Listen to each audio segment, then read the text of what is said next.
So hello everyone, welcome back to my YouTube channel Civijan Mai. देखो मु विगत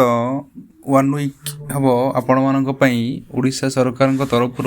जो OSC CGL पोस्ट गुड़िक आसी से पोस्ट गुड़िकर विषय तार प्रमोशन केमती रहिबो तार सैलरी स्ट्रक्चर तार लाइफ फ्यूचर कौन अच्छी से पोस्ट रे आपण को इनफॉरमेशन दूची तो से सीरीज मु कंटिन्यू जारी रखी से मु आज आपण मान गोटे नुआ पोस्ट नहीं आसी पोस्ट देखो आपंकर हूँ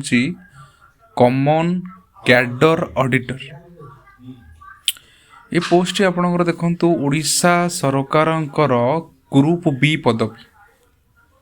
ये पदवी आपंकर 42 ग्रेड पदवी ए पदवीर आपणकर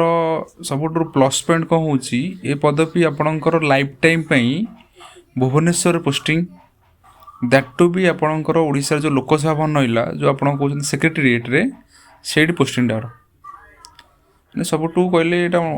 जी ऑडिटर पोस्ट आसी माने सीजीएल थ्रो रे सबुठारु टफ लेवल ऑडिटर पोस्ट यदि आप लाइफ टाइम भुवनेश्वर रहा चाहते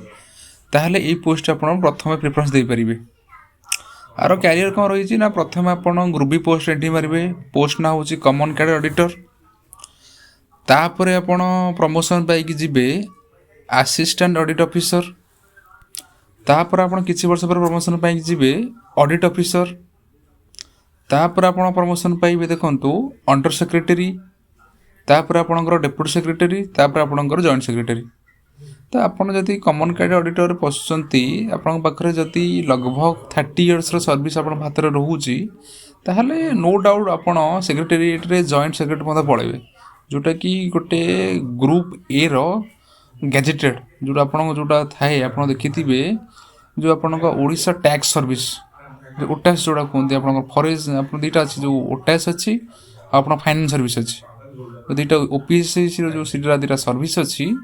से पोस्ट रे लोक माने कैंडिडेट माने पाते जदि से पोस्ट गुड़िक डायरेक्ट से माने आसिकी सेक्रेटेरिएट रे